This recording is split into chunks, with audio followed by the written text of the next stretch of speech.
Okay. Dun, dun, dun. Did you miss me? I missed you. I feel like I'm out of practice. Really, I'm nervous. We've taken some time off. We've been doing different things. Real life came out of nowhere, grabbed me by the balls, and refused to let go. Still in the grasp of real life, we celebrate and we move forward. Hey, there's good times, there's bad times, and these are okay times for me, honestly. But I feel like I've been away from a while, and I'm glad to be back.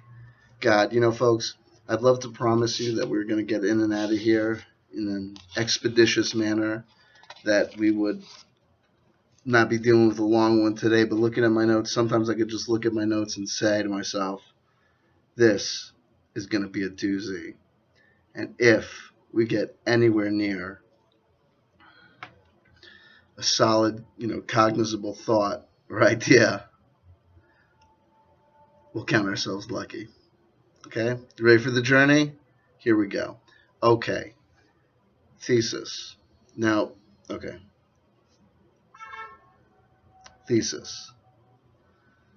Conspiracy theory is a religion. Okay? Now, look, I play fast and loose with words, and you can play fast and loose with definitions. The only way you're going to make heads or tails of what I'm trying to communicate and what my argument here, it's not really an argument, it's speculation. It's an idea. The only way that we're going to really be able to communicate and grasp my thesis is if we start off with some simplified definitions. Okay? So what I'm trying to talk about, it's hard to get words that match everything, that are appropriate for these sort of conversations. If I talk about conspiracy theory, am I talking about a particular conspiracy theory? If I paint with too broad a brush and talk about conspiracy theory, and all I'm talking about is specifically, say, David Icke, it's very easy for a person to come along and say your entire thesis is bunko, your entire premise is blemished because David Icke's take on conspiracy theories is not everyone's take on it. And what are you going to tell me, that conspiracies never existed? There's never been any criminal conspiracies, true political conspiracies? Come on. So we're gonna, and also we're gonna try and talk about, not only we're gonna try and talk about conspiracy theory as religion, we're gonna be talking about religion in general. How tough is that? How tough is it to come up with a working definition of Christianity? What does it mean to be a Christian? What does it mean to be a Muslim? What does it mean to be Buddhist? What does it mean to be Hindu? Can you ever really be any one of those things, or will you always merely be a person trying to be one of these things? From a philosophical and, epistemological point of view, these are complicated issues at the outset. So in my usual style, we're going to hack right to the bone, and we're going to simplify these terms grossly. We're just going to bring it all down to black and white, Roy Lichtenstein definitions, right? We're going to be broad brushes here.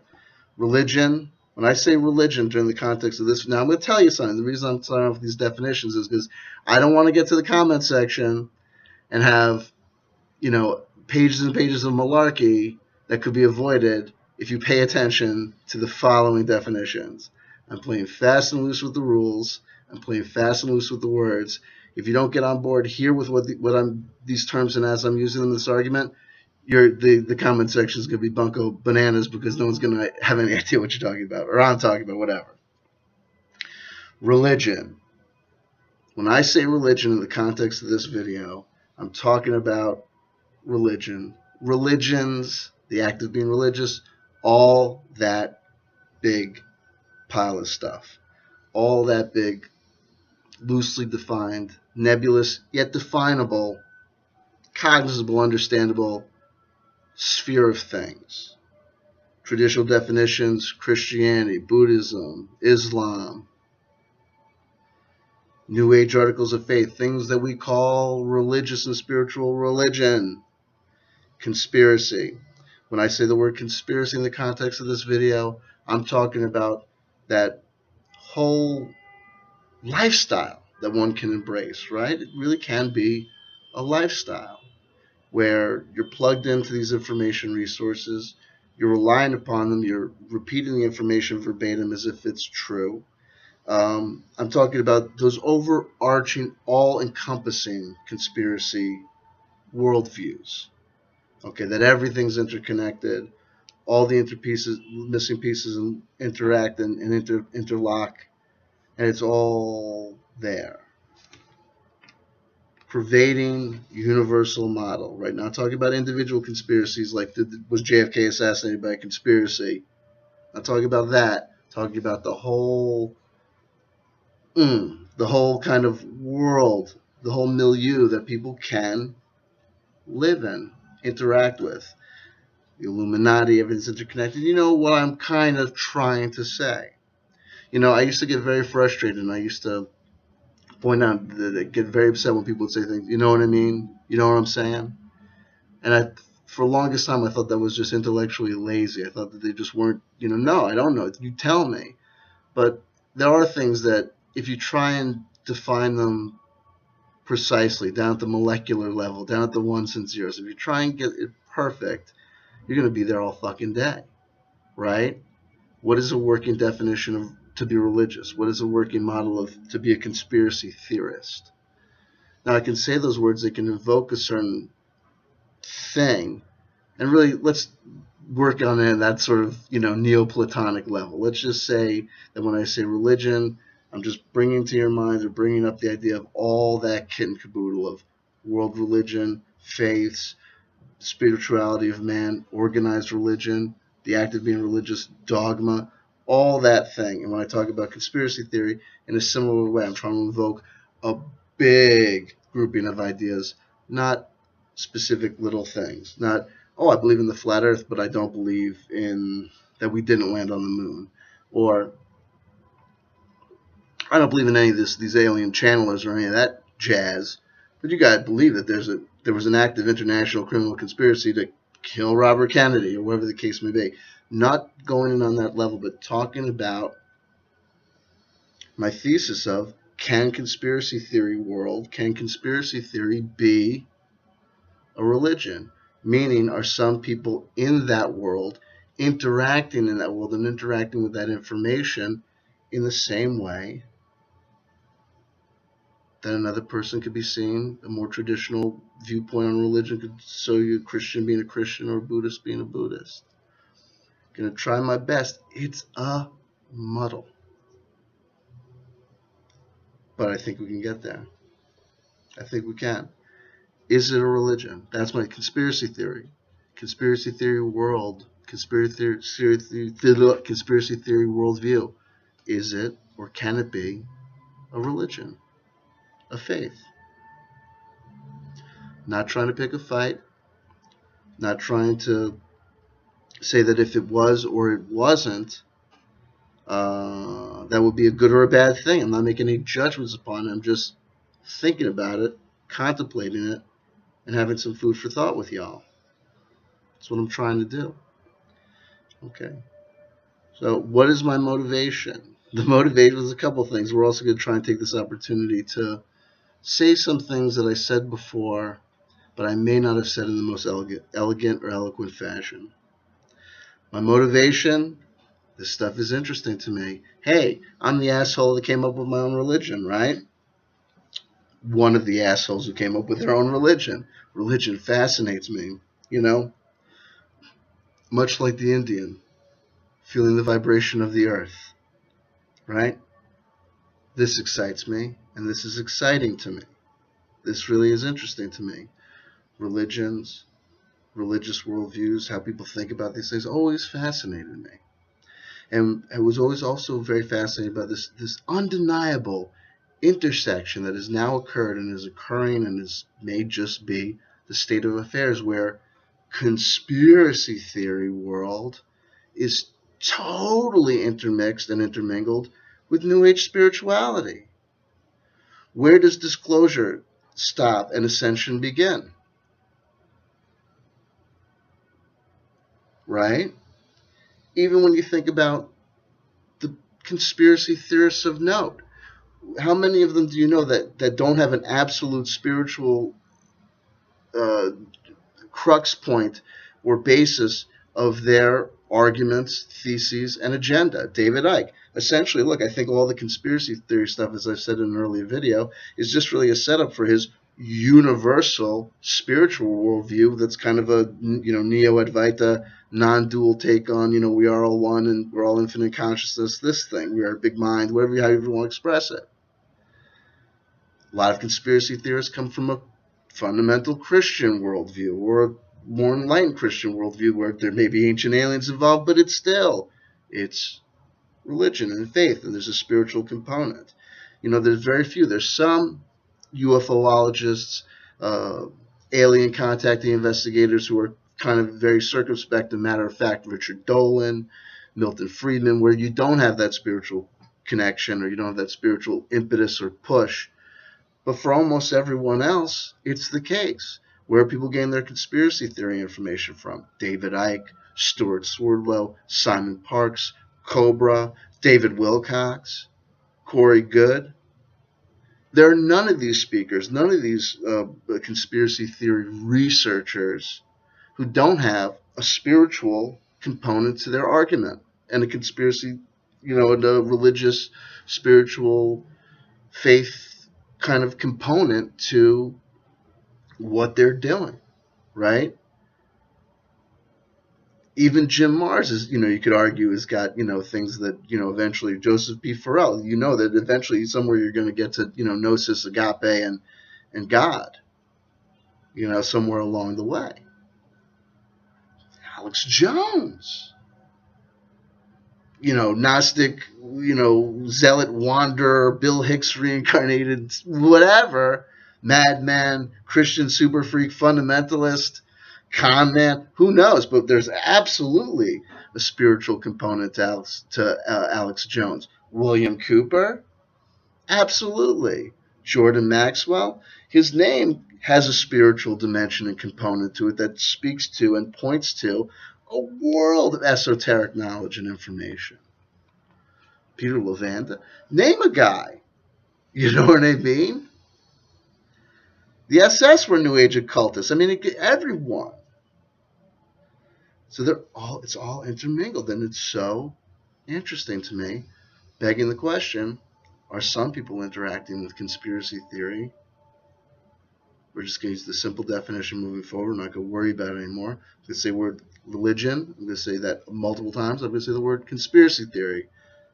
You all know what I'm talking about because we just spent a whole bunch of time talking about it.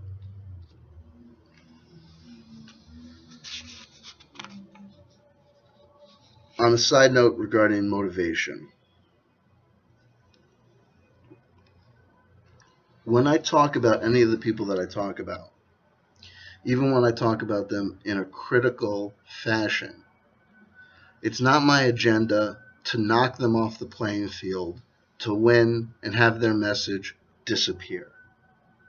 I'm not trying to disprove Corey Goode, and I'm not trying to create a world in which Corey Goode isn't happening, right? But what I am saying is that I did notice that there was a problem with a total lack of hygiene in the New Age world, where I felt is where I kind of live and kind of exist. No one's saying anything negative about anyone else, unless, catty, backbiting, over, who gets first billing at, Contact Con 2005, whatever the case may be. That bitch. You know what I mean? But, for the most part, people have just adopted a policy of just letting everybody say whatever, and no contrary thought was understood or allowed. It seemed like it was just feasible. I thought crosstalk was healthy in this situation. It was important to say if a person's going to be wandering around the internet and they might find Simon Parkes, well, gee, they should have someone from a different spiritual perspective talking about why you might want to be, cautious with adopting Simon Parkes, or why you might want to take what Simon Parkes has to say with a grain of salt, just as I would expect you to take what I have to say with a grain of salt. But it's just dialogue and conversation and not trying to end anything, defeat anybody. But I think it's just healthy. I do. Even though there's plenty of people who go, oh, why do you spend your time criticizing? What do you have to say? God, if you've got this much negativity that you're projecting out into the world, you must have a blah, blah, blah, blah, blah, blah, blah. Nothing. That doesn't mean a hill of beans. It doesn't mean anything. It's just words. But like I said, if a person's going to be out there wandering around and might hear one point of view, a contrary point of view is not going to hurt them. It's going to help them strengthen their faith or resolve that this other option is the way to go, or understand that there's other ways to look at things. People are come into the world of the internet conspiracy theory adventure. You jump in with various levels of education and knowledge of what the water holds. You jump in at various different stages of spiritual development and psychological integration, right? So it can be dangerous, and therefore there should be people out here saying, as I do, hey, take all this with a grain of salt. Don't go crazy.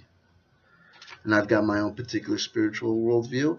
I've got my own particular religious worldview. I've got my own understanding of how that spiritual dimension of my life interacts or should interact, in theory, with the material universe. Okay. How am I going to prove my thesis that conspiracy theory is like a religion? Well, where I'm going to start off is I'm going to talk about some of the motivations that I think exist for religion. And then we'll see if we can't show some parallels to the world of conspiracy theory to show how it might be like religion, and it might be serving the same purpose as religion. Now, these are my own personal points of view. They're based entirely on my own conceptions of what is the purpose of religion, what is the motivation of religious people, etc. Okay? It's got my own pet theories about human psychology all nested in there, And any of those theories that underline this whole project could be wrong. Could be totally wrong.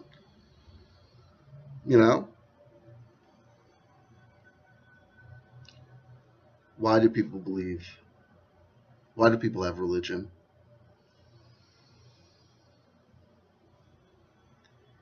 Why do people need to believe in these whole integral conspiracy theories? Anxieties prevail in the heads of most men and women, most human beings. We are aware, and it scales up when we were just beginning our adventures as human beings, coming out of the caves, taking to the land, first settlement, first agriculture. As we learned more up until modern times with the technology we have, as our information grows and our answers become answered, still more questions are posed, and we find ourselves with almost the exact same level of anxiety. You have the convenience of modern chemical living, plastics, detergents, all those wonderful things that chemistry has brought to your life, convenience, cleanliness, happiness in the various material objects around you, your electronic devices that keep you entertained 24/7. Well, you get that, but on the flip side, you get the carcinogenic effects of chemical lifestyle, right? You've got your water pollution, your air pollution, your chemical compounds, your heavy metals, and the acid rain. It's all out of your control. Even if you want to jump off the grid, the coal fumes from China hit California, The irradiation of Fukushima drifts out into the ocean where it dissipates as best as it can, but it is highly radioactive nuclear waste. So at what level do you feel that it's, comfortably diluted? Ay. We know that there's satellites floating up above us. We know that people are putting rockets into orbit. Something could go wrong. Something could happen.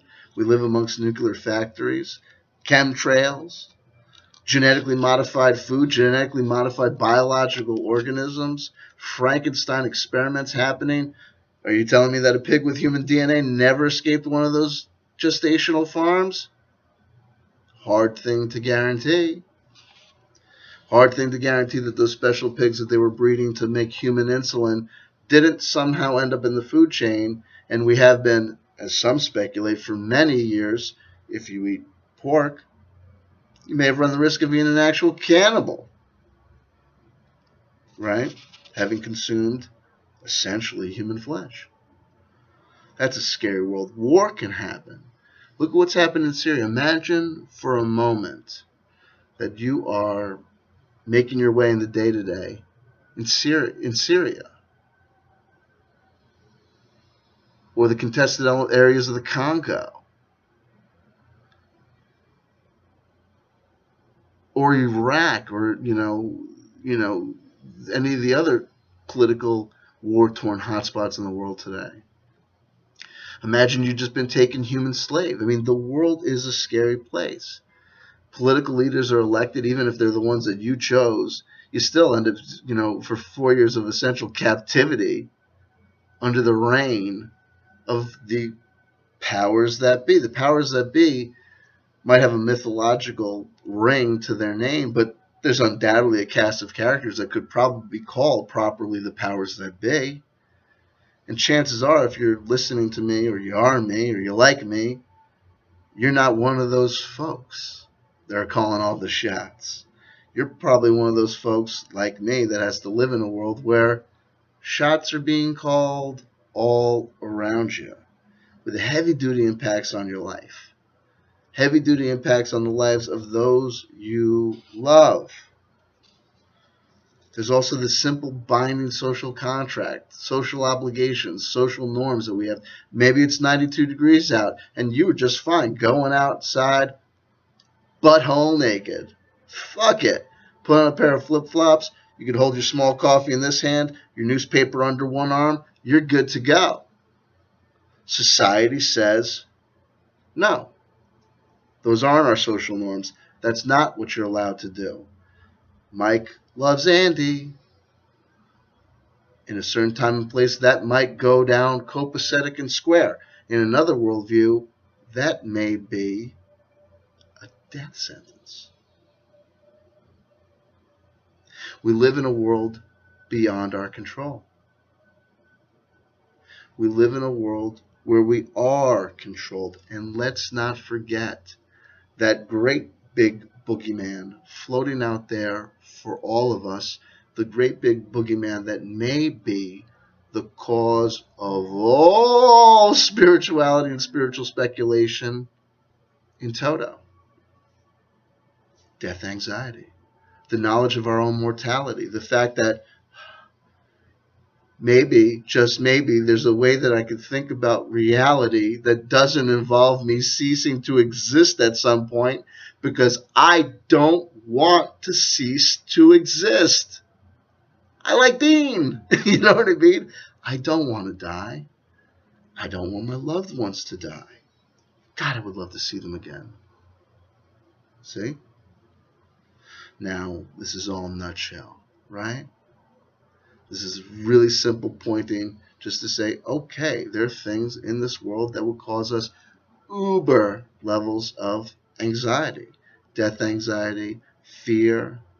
What are the results of living in a world that is so out of our control?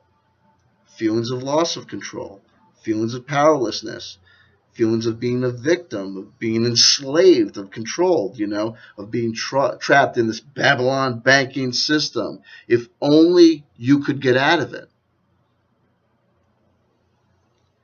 Fear and anxiety, fear and anxiety, fear and anxiety of the unknown, of the known, of what could be and what you pray never is.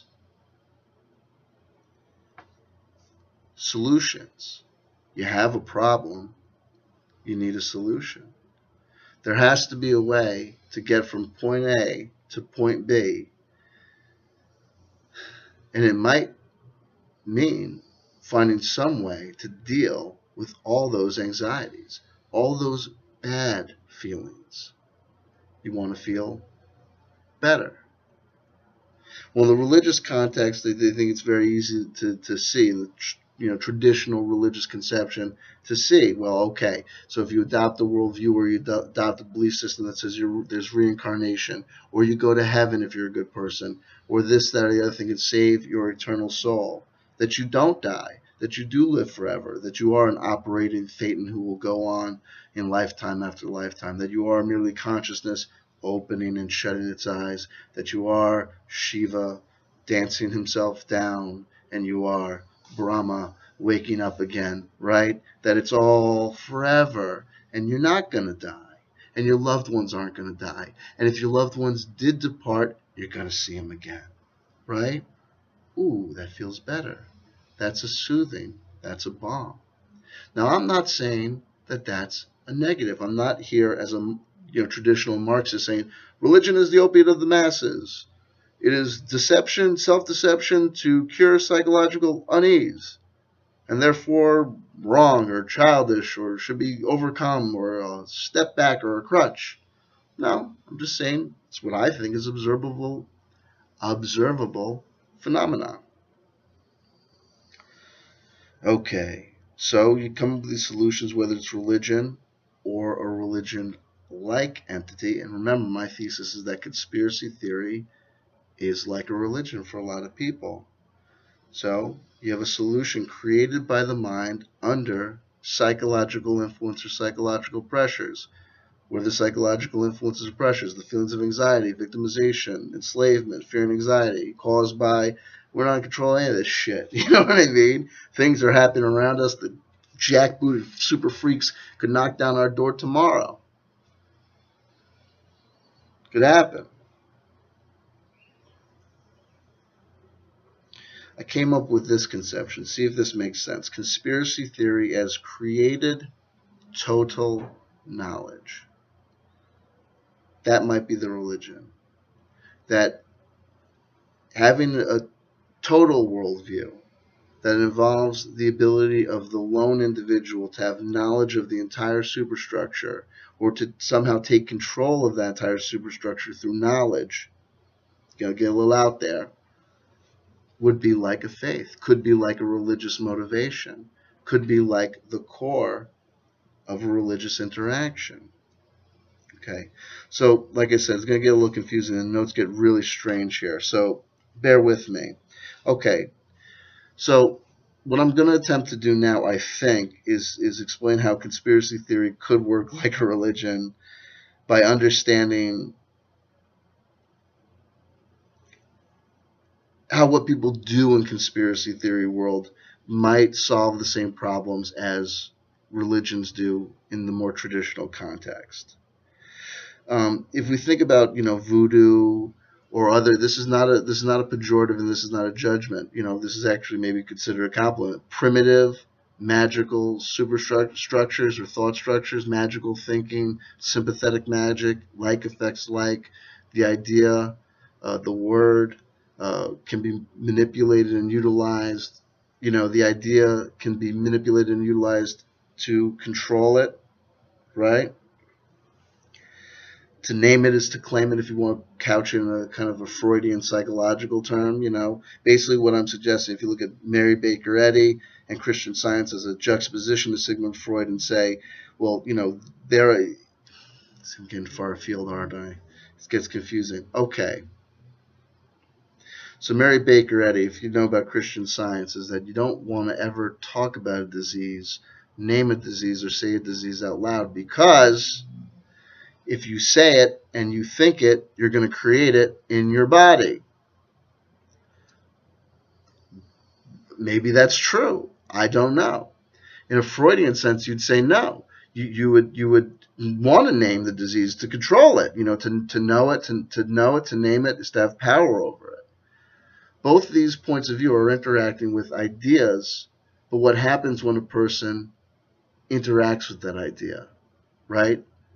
Whether it's fear, the idea, the word has power, and if I bring it into my world, it's going to be manifest in my world, and yikes, right? That's why sometimes I say religion, put it in context, because if you take things too far, it goes too far. or even in the Freudian sense. It's manipulating the use of ideas and the knowledge. And it's also an understanding, I think, that there's a psychological component to how we interact with ideas. What ideas we come in and adopt, what ideas we reject, what ideas we react to.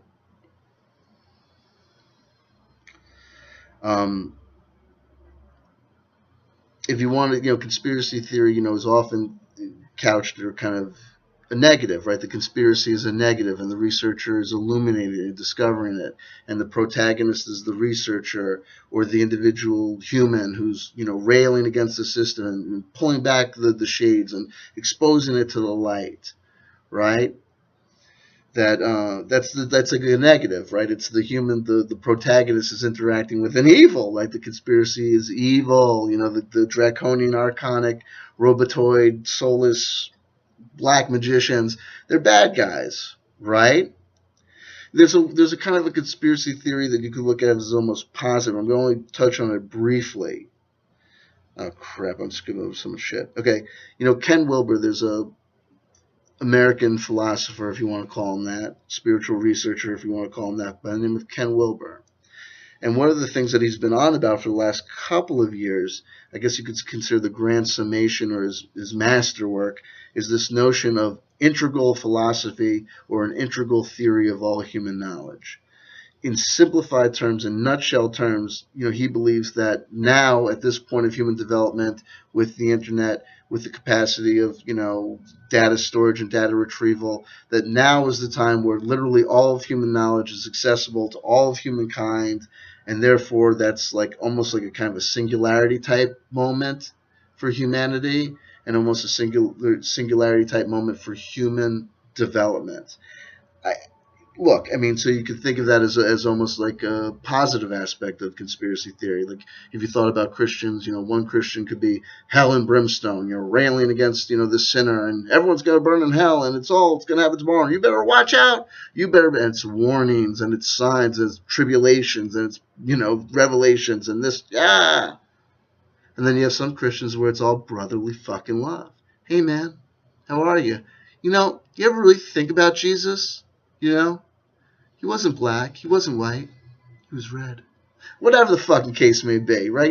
Brother love, all that stuff. They're both Christians. They're both drawing from the wellspring of Christian dogma, but maybe they're just, sipping from, different ends of the ocean, I guess, because they seem to come to very different conclusions. Well, I think you could juxtapose that, say, traditional conspiracy theory mindset against Ken Wilber's integral theory and say, oh, maybe that's a positive. Like, it's all interconnected, it's all one, but not in a negative sense, in a positive sense. Where am I going with that? The same game is at play. These fucking notes are crazy. When I made these notes this morning, they made perfect sense.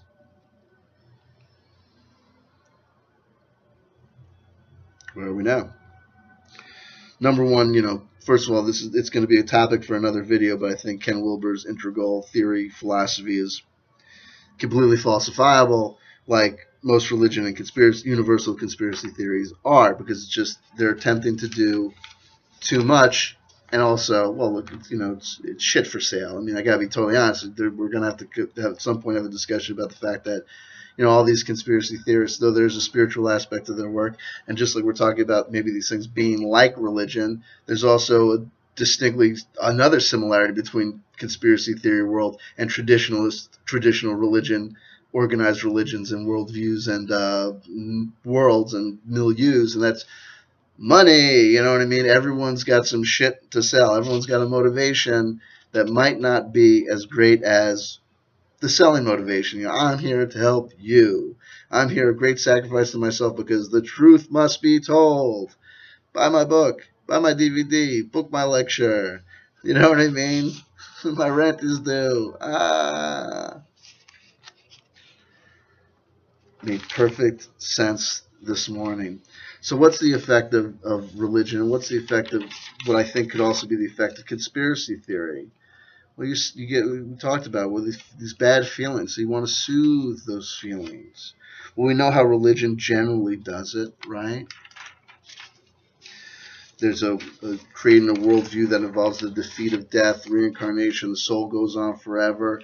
You were destined to have magical, manifested magical powers. Everything is happening and changing right now. Things are getting better. The golden days are just behind us. This time of tribulation and time on earth is a test. And if you pass the test with flying colors, boy, oh boy, your next life is going to be easy street. Oh, easy street. You're going to have so much good times. It's soothing of anxiety.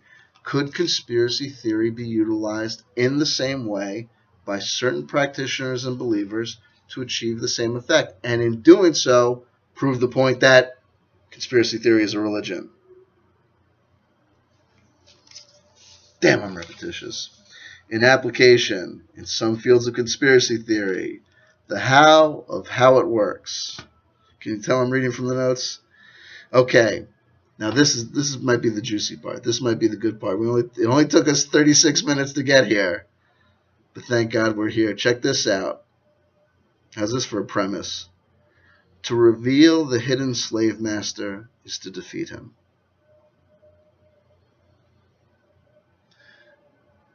There are powers that be. There are people calling shots. There are people doing things to your atmosphere, your environment, your world, your life, from the landlord on up. All up that food chain of petty bosses standing on your fucking neck.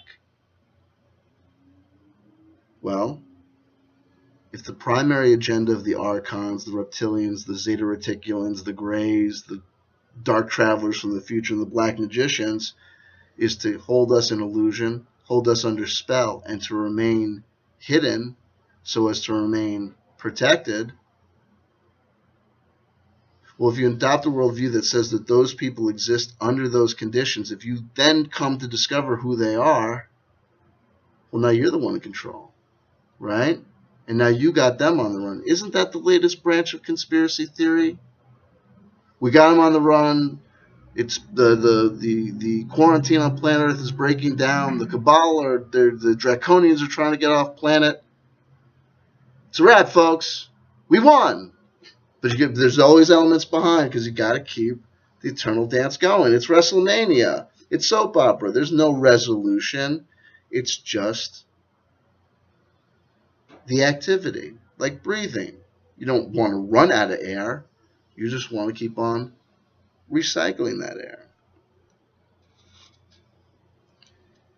Peeling back the lizard's skin, right? If you expose them, if you discovered them, then you got the power. Also, life's an adventure, right? If you're a Christian and you think you've got the good news, or you're a Muslim and you think you know you got the truth, or you're a Buddhist and you think that finally, after years of being raised in those dogmatic Western religions, now you're awake and aware to the intellectual truth or whatever, you're part of the winning team. You know what's up. You're not asleep. You're not sheeple. You're alive. You're Neo. You're bucking. You're like a rebel. You're a fighter. You're fighting the good fight. You're doing something with your life. Right? Parallels. Parallels exist. To define the hidden slave master is to control him. Right? Whenever these guys finally end up talking about the Dracos or the Anunnaki or the Archons, they're always presented as being essentially, compared to humans, weak, right? When you get down to it, you can take down a Draco. They're wimps. They're wussies. They're not really that strong. The Zeta Reticulans up front. Oh, we used to spray them with Lysol to get them drunk. They're just fools.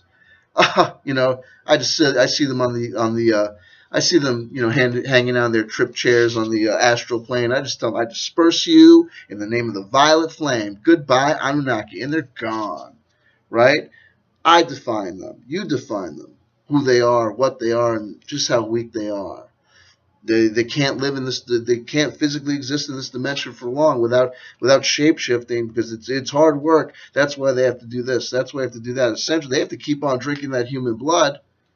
Well, they're gonna weaken and die. They can't survive without our negative feelings. We define them. We do. And we always define them in a way where they're just scary enough to give us that frisson, to give us that excitement, but they're not so scary as that. Number one, they're instantly falsifiable because they haven't taken control of already, right? If Anu, the space god, is walking the fucking planet Earth, if Gilgamesh lives amongst us, that motherfucker could have wrecked shop year one. Sorry, right? If you come up with a boogeyman too bad, like Superman, right? Batman versus Superman is a great movie coming out. That made no Superman's fucking Superman. That's why he sucks as a superhero in the modern age because he's too powerful. Who can fight Superman, right? Some guy with some fancy toys. Not I don't know about that. Whatever the comic book said. Do people like Batman better? That's the only reason that Batman can fight Superman is because they're imaginary. And that's the only way that we can defeat the Archons. They're powerful enough to do all this amazing stuff with the fucking Saturn Moon Matrix. But when we fucking find out who they are, they can't actually create anything. They have to imitate everything. And we got the power, and they're this. They're childish, weak. They're Draco Illuminati. They're twisted. We define them. It's this great one, the faith-based doctrine of human consciousness superiority, right? Humans, at the end of the day, in all these conspiracy theory setups, what is the final line? The final line is always good will ultimately defeat evil, right? They hate us because we're superior, because we're good, because we originally had 10 million strands of DNA, because we're beings of light, because we're destined to do something great. And they're destined to be bullshitters, right? They're destined to be bad karma fuckwads. They're destined to be absorbed into the fucking great unknown, the fucking circle of sadness, wherever the fuck we think they're going to go. It's a boogeyman which can be burned in effigy. The conspiracy versus the uncontrollable reality. So the reality of the situation is that there's very little fucking control. The things that really cause us anxiety, like impending environmental disaster that could happen at any fucking moment, right? The breakdown of nuclear reactors, the breakdown of simple infrastructure, the breakdown of electrical networks, and the vital importance that those things have. The fact that people can turn off our fucking water, that we can get a letter from our government if we're in Africa, pretty soon in Argentina too, and pretty soon in other also amazing parts of the world like Detroit. You're going to get a letter in the mail saying, you want some fucking water, bitch? Guess what? We're the water company, and you can buy it. We polluted the water. Sorry, Flint. Here's some bottled water, little tiny bottles of water to wash your kids in for the next 6 months. By the way, they're already poisoned. There are conspiracy theories. There are horrendous people doing horrendous things. But we got no fucking control over them. So how do we deal with our anxiety? We have a boogeyman that we can do. We can fight these people on the astral plane. We can turn them off in our sleep, right? We can defeat them with the power of the violet flame in our thoughts and our honest projections, and they're just shadows anyway, and da-da-da-da-da. A boogeyman which can be burned in effigy, a boogeyman which can be held onto and controlled. Also, all those great faith plugins that go right in, like I said, the conspiracy theory and world and the New Age world, it's the same goddamn place now. It's the same place. And so you have all the faith plugins that are just brought in from religious traditions and spiritual traditions and put right into conspiracy theory world, like the soul cage, various theories on reincarnation, various theories about ascended masters or the delusionary nature of them, non-Advaita philosophy of David Icke. There's all these spiritual components to all this stuff that just gets plugged in that turns it directly and right into a religion and right into a religious practice. How am I doing? Am I getting any work done here? Hope it all hangs together at the end. Hope it all makes sense when we get to where we're going. A moment. Sidesteps from my personal belief model. Religion and conspiracy theory, interchangeable, and they're like each other. Now, people know that I've talked in other videos about my own personal perspectives on religion and cosmology and theology, my own personal theology. I've got my own religion. I'm a Commonwealth chanter. You're welcome to join. You're welcome to stay away. Other videos exploring that issue more in depth, but I do have some kind of underlying theses about religion that I wanted to bring up just in passing. Number one of my theories about religion is that it might just be a repository of communal survival knowledge, right? Meaning the reason that we have kosher laws, the reason that you have halal laws, the reason you have dietary restrictions in various faiths may be because people realize it's like basic medicine and basic the beginnings of nutritional science, right? You're not going to want to eat that because everyone that eats that gets sick. It rolls around in its own what? Let's just have goat, right? Um, It also might be an evolutionary impulse. If we talked about one of the primary causes or needs for religion in its various forms, including possibly conspiracy theory, might be death anxiety. That great woman, you're going to fucking die. You're going to choke out, brother. It might be an evolutionary impulse. It might be hard to get people to go from point A to point B or to just procreate if you just spend your entire life obsessing over the fact that it all is going to end up in one fucking grand conclusion that's not in your net benefit at the end of the day, right? No, so you need some way. Maybe it's necessary part of human evolution. Maybe it's a necessary part of elephant or chimpanzee evolution as well, dolphin evolution, to say we got to think about something. We got to have some sort of conception that gives us a grander view, a bigger picture of the world. And I'm not saying that grander picture of the world isn't the reality. I'm just talking here. So it may just be being used by some as religion, talking about conspiracy theories. That, instead of becoming a Catholic, instead of becoming a Buddhist, instead of becoming a Scientologist, one might find themselves a conspiracy theory world guy. Even though there might not be a great name for it yet, right? In that world, you may be in your congregation, right? Maybe that religion is also just that one of those communal aspects of human society. We talked about, the binding social contract. Man is a social animal. None of us can survive very long by ourselves. Sorry, especially not from birth.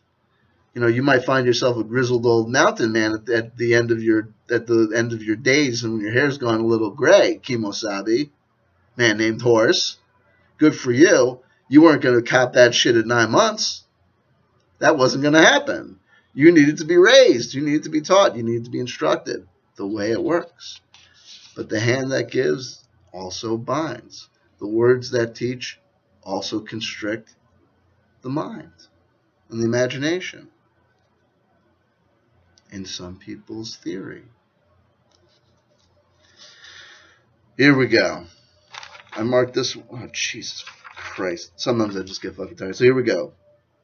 So now I'm going to attempt to restate something that I tried to talk about earlier in an earlier video that I ended up taking down. I didn't destroy it, but I took it, I delisted it, or whatever the case may be, however you define it in YouTube terms. I made a video about, my take on my theories about, flat earth theory, and I was just a little too harsh. And it didn't express what I wanted to express properly. I felt it was too negative. I felt it entirely came off too much, just dickish. So I reserved my editorial right to take that one down, and I reserved my editorial right to take another swing at it. Maybe you'll find this part interesting. Attempt to restate something earlier said. Just like religion, the things that I'm going to say, I'm going to start to talk about religion, and then we're going to try and jump over and create some parallels and connections to conspiracy theory to show how they might be very similar to some people, and therefore conspiracy theory might be a religion. I keep on repeating my thesis. I don't know. Maybe repetition is power. If I say conspiracy theory is, you know what? I'm just so sick and tired of it. Trying to argue with these folks, trying to convince people of things. From now on, I'm going with rote repetition. That's it. Supermarket rules. Lowest common denominator. Here we go. Repetition. Conspiracy theory is just like a religion.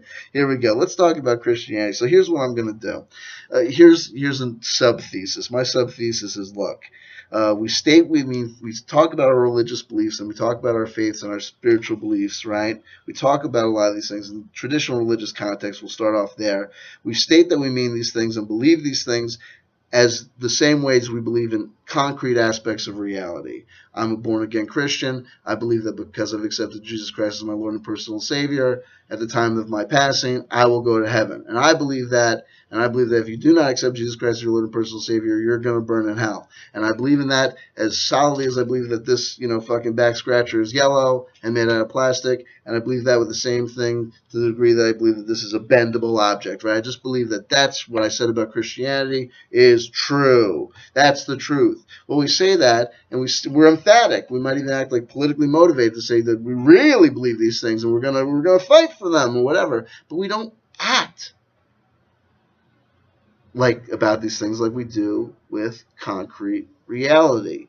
Stay with me, okay? Let's think about a simple term. Let's think about it in a limited context to try and see if we can get a handle on the idea, and then we'll try and branch it out a little. Let's talk about Christianity, like we've been. Christianity, Christians, and how they act. Okay. Now what I'm about to say about Christianity could be equally applied to Judaism, Islam, Buddhism, Hinduism, Baha'i, Jainism, Sikhism, really any ism at all. Okay? It really could. You'd have to, the end result of the analogy or the specific premise might be different, but these analogies could exist, or these problems exist within all these religions to a degree, in my personal opinion. Okay. Burning in hell forever. Now, I've got a brother who's a born-again Christian.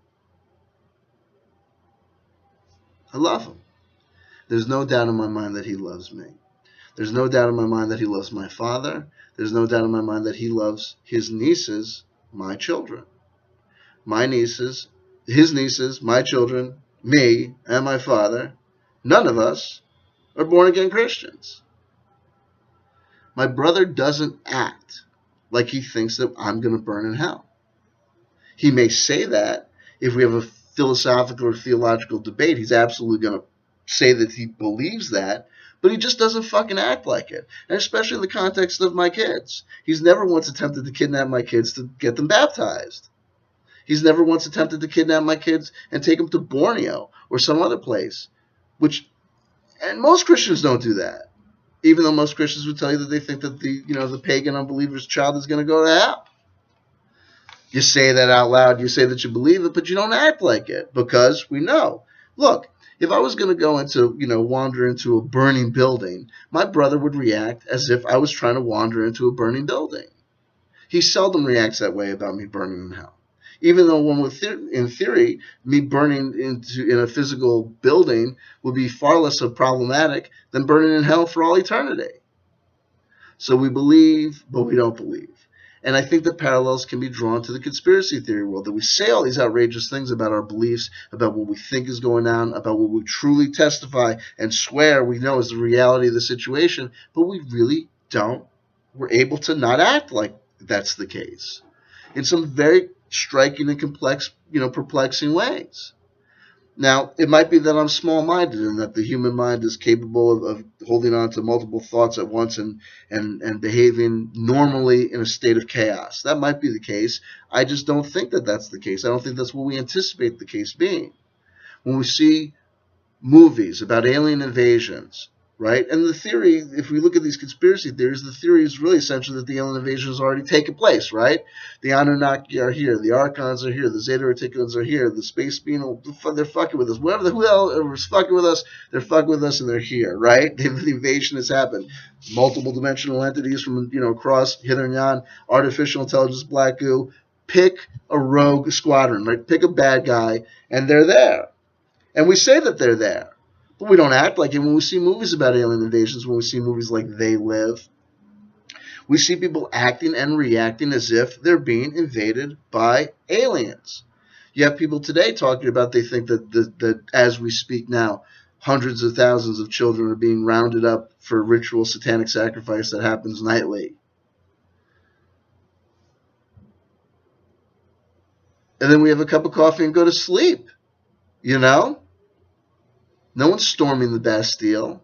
No one's getting arrested on a daily basis trying to, sneak into Dolce or to really bust the aliens or the clones or the children at Area 51 or whatever. They don't act like they're being invaded by aliens. They act much in the same way the Christian does about burning in hell. They say it. They say they believe it. They say they believe it emphatically. They might express it in all sort of aspects of their lives that make it seem like it's a manifest reality. But when it comes down to it, there's glaring paradoxes and contradictions. Why the fuck would you run for elected office if you thought that, the most important thing was people being saved, from the fires of hell, and your life was transformed by Jesus? It would seem like the default position for all Christians was to immediately become street pastors and street preachers. But it's not. Their motivation is to exist, to utilize religion as a means to an end. And I think that a lot of people are utilizing conspiracy theory in the same way.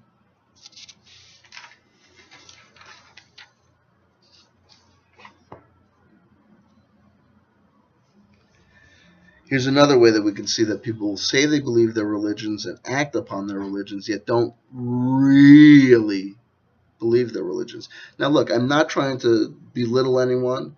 I'm not trying to define anyone or control anyone. I'm not trying to be dismissive of anyone's personal spiritual beliefs. I've got a religion. I'm a member of a faith. I am. So it's really not judgment. It's just speculation, discussion, and talk. And there's undoubtedly, look, so here's the thing. So here's the next quote. The merely religious versus the totally insane. Now here's the other thing. People say they talk to God and God talks to them, and they talk to God on a daily basis, and he answers their prayers and he interacts with them. He's a living, breathing, palpable presence in their existence. All of those congregations of Christians, all of those temples and synagogues full of Jews, all of those mosques full of practicing Muslims, all of the Buddhist temples, all the Hindu, shrines, stupas, and houses of God. All of them, all these congregations have stories or no stories about the day someone showed up who was really talking to God, right? It's okay to talk to God and pray to God in a Tammy Faye Baker, right, or Jimmy Swaggart kind of way, a Billy, Graham kind of way. Let's bend our heads and let's talk to God. But if you see someone on the street actually talking to God, you freak out a little, right? And every congregation has the story about when the truly insane person showed up who was actually talking to God. And when you see people interacting with these individuals, and it shows the paradox and the contradiction, the fact that people know that there's a distinction that can be made between when we say that we're praying and talking to God and God talks to us, and when someone actually is under the delusion, right, or the manifest psychological break of actually talking to the Lord Almighty or believing in the Lord Almighty, right? So a distinction can be made between what we say we believe and what we say we truly believe and what it seems that we believe, which indicates to me that there's something about those religious ideas, the spiritual ideas, that are serving some other purpose, right? The psychological purpose. It doesn't have to be concrete reality. It's not, you're using a different set of rules in it than you do apply to physical reality, though you're saying that it's just as real.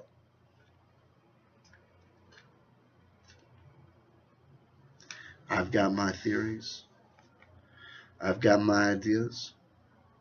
And I'm not saying it's a bad thing. Let's talk about one of the problems I had with the other video that I didn't have to take it down is because at some points I was basically acting like, yeah, Roddy Piper and They Live. He acts like he's really being invaded by aliens. He's kicking some ass and he's invading. And what the fuck? You say you believe that children are being molested, but you do nothing about it. And I thought to myself, wow, that's a fucking crazily, unethical thing to say. Because what am I saying? What am I arguing for? Oh yeah, you should stop bullshitting. You should pick up a gun and kill something? No. You know what I mean? I think it's absolutely fine that people are interacting with conspiracy theory. Conspiracy theory world could be something other than just a factual recollection or recitation of what is happening in the real world, even though you might say that it's what you truly believe is happening in the real world. Some people, sometimes, maybe. I'm not saying one should, be motivated to act in any other way on these conspiracy theories, right? Don't attack Queen Elizabeth. I've heard it speculated that she's committed atrocious crimes. Having not seen the proof, I choose to leave little old ladies alone, right? Don't try to rip off her mask. Or try to if you know that she's really evil or something. I don't know. Don't attack little old ladies. Don't attack people. Don't attack anybody. I'm one of these guys. I'm a lover, not a fighter. Okay. I don't want to encourage anyone to alter this pattern of not really acting like we believe it. Keep on keeping on. As far as I'm concerned, stay on the forums, right? Keep it there. I think you might be, if you're utilizing it as a religion, you might be utilizing it successfully. Are you feeling better? You're feeling charged up. You feel powered. You're powerful. You feel in control. You feel less anxiety. You feel like you have a score. You feel like you know that life goes on beyond this incarnation that brings you hope and faith and love and light. Awesome. Good. That sounds positive to me. Though there could be a flip side.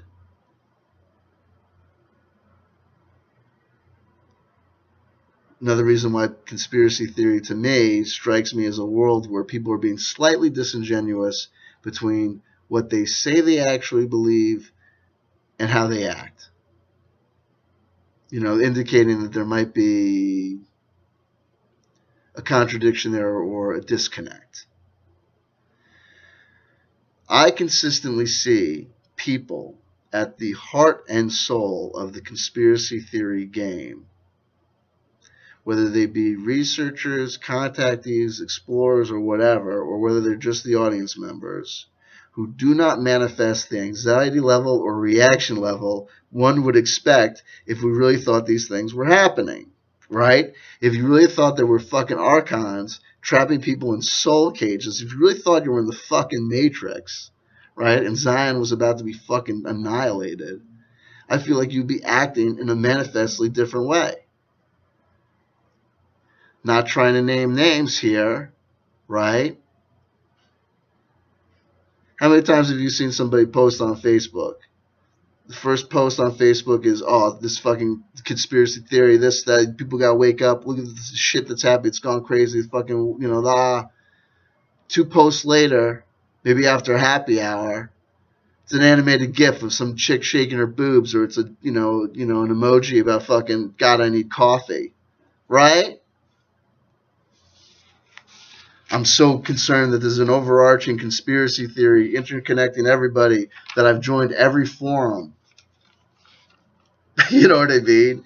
Which I browse with, on an unsecured, Wi-Fi network. I'm friends with these people on Facebook. Not me personally. I'm saying these join together like they're friends on Facebook. They're able to interact on Facebook. They say that there are all these things that are happening, but at the same time, they're able to, relax on a Saturday night, it seems, right? They're able to sometimes be on and in conspiracy theory world, and sometimes they're able to take a fucking break. Let me dare say to you that if some of these people had truly seen the whacked out crazy shit that they claim to have seen, it doesn't make sense to me that they're able to so easily reintegrate into normal society and life. Remember Invasion of the Body Snatchers, right?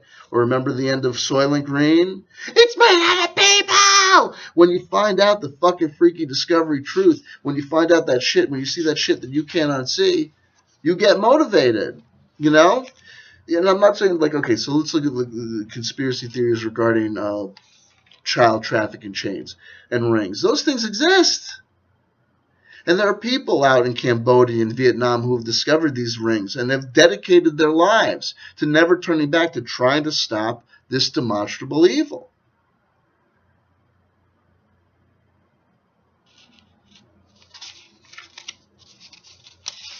That may be when you're dealing with a reality situation where you're seeing something. It's not just a theory. It's not just something you read about. It's not just something that makes total sense to you, man. Wow. Right? But it's some real shit that you really saw that you really can't unsee. You act different. You do. Maybe. Or maybe it's that you're able to be, a victim of, mass mind control, theta level, zeta cloning, whatever, and then able to kick back and relax on a Saturday night. I guess that's what would have to make sense. That's what it would have to be. Maybe these dudes are just that fucking cold blooded, right? Maybe they've seen so much shit that you can't unsee that they've unseen that shit. I don't know. That's the show, folks. Oh, it was fun to be back. It was fun to come back. Hope it made some sense. Hope we got somewhere. Hope I didn't doesn't end up being one of those videos I go back and review and say, man, you did it again. You went for the jugular. You kicked below the belt. You hit below the belt. What did I miss? All I can tell you is that these notes made a hell of a lot of sense. I probably should have rehearsed it. What are you going to do? Woulda, shoulda, coulda. Made another video. Touch base with you yet again. You have fun? I did. Okay? Everything I do it for you. I love y'all. Really, truly do. Not trying to knock anyone down. Not trying to knock anyone around. Just trying to contribute to the ebb and flow of human thought. Right? Not trying to play devil's advocate. Not trying to be doctrinaire or dogmatic.